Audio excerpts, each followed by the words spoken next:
प्रणाम मित्रों, आनंदमयी ब्रह्मचर्य साधना में आपका हार्दिक अभिनंदन है।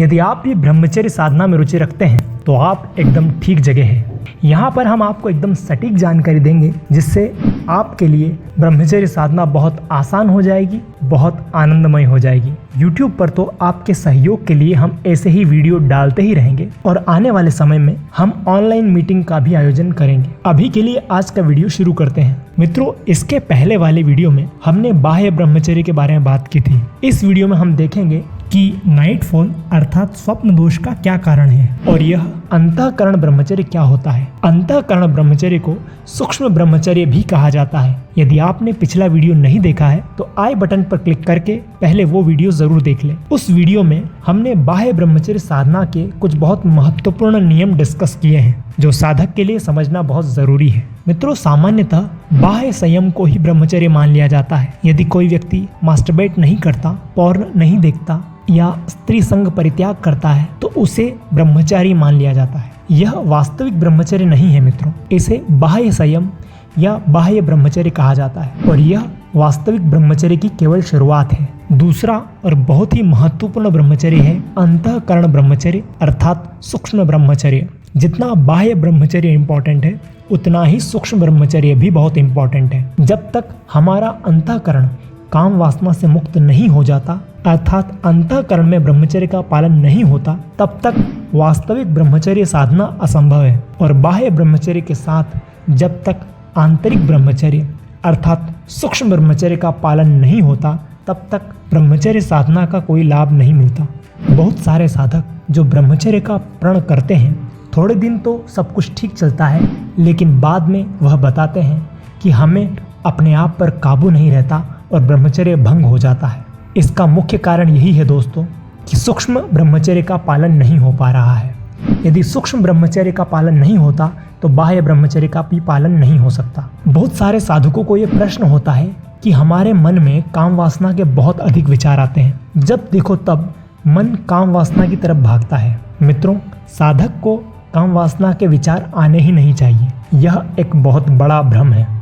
काम वासना के विचार ही नहीं आए यह संभव नहीं है। प्रश्न ये उठता है कि मन में काम वासना के विचार क्यों आते हैं। मित्रों, ब्रह्मचर्य को तो हमने अभी अभी आत्मसात किया है। इसके पहले कितने वर्षों से या कितने जन्मों से हमने काम वासना में ही रमणता की है। हमारे पूर्व संस्कारों के कारण, हमारी पुरानी आदत के कारण, हमारी पुरानी कंडीशनिंग के कारण या आधुनिक लैंग्वेज में कहूँ तो हमारी पुरानी प्रोग्रामिंग के कारण आज हमें काम वासना के विचार आते हैं। हमारे पूर्व के काम वासना के जो संस्कार है वह इतने गाढ़ हो गए हैं कि आज तो हम ब्रह्मचर्य का संकल्प कर चुके हैं, आज तो हम ब्रह्मचर्य का प्रण कर चुके हैं, लेकिन पिछले प्रण और पिछले संकल्प हमने काम वासना के ही किए थे और उसका परिणाम ये है कि आज हमको काम वासना के इतने अधिक विचार आते हैं।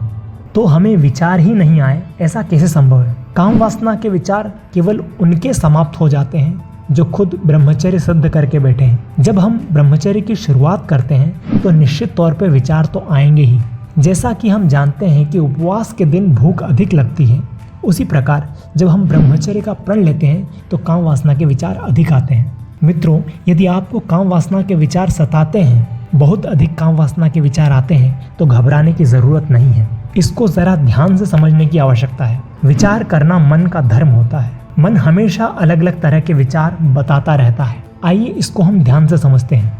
हमारे अंतःकरण का एक बहुत महत्वपूर्ण भाग है जिसे चित्त कहा जाता है। जैसे विचार करना मन का धर्म है, वैसे ही चित्त सुख धर्मी है। अर्थात हमारा चित्त हमेशा सुख की खोज में होता है, इसलिए चित्त प्रसन्नता शब्द का उपयोग किया जाता है। जहाँ पर चित्त को सुख लगता है वहाँ पर चित्त एकाग्र चित्त हो जाता है। चित्त हमेशा सुख ढूंढता रहता है। जब मन में काम वासना के विचार प्रतिस्फुटित होते हैं तब हमारे चित्त की वृत्तियां मन के विचारों में मिल जाती हैं।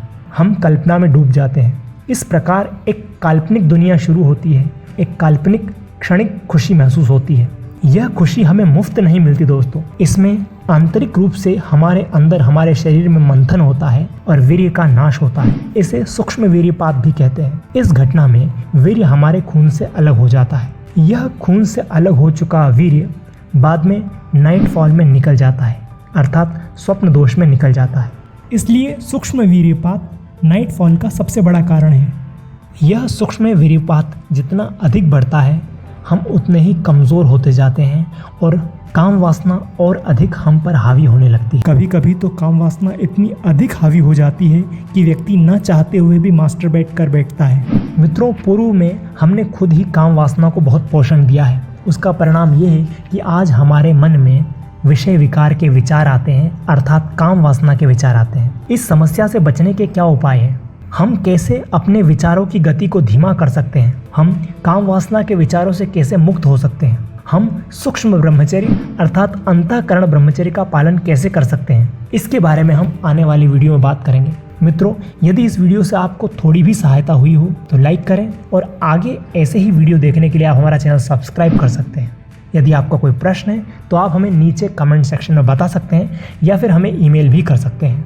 हम आने वाले वीडियो में आपका प्रश्न लेने का प्रयास करेंगे। यह वीडियो देखने के लिए आपका बहुत बहुत धन्यवाद।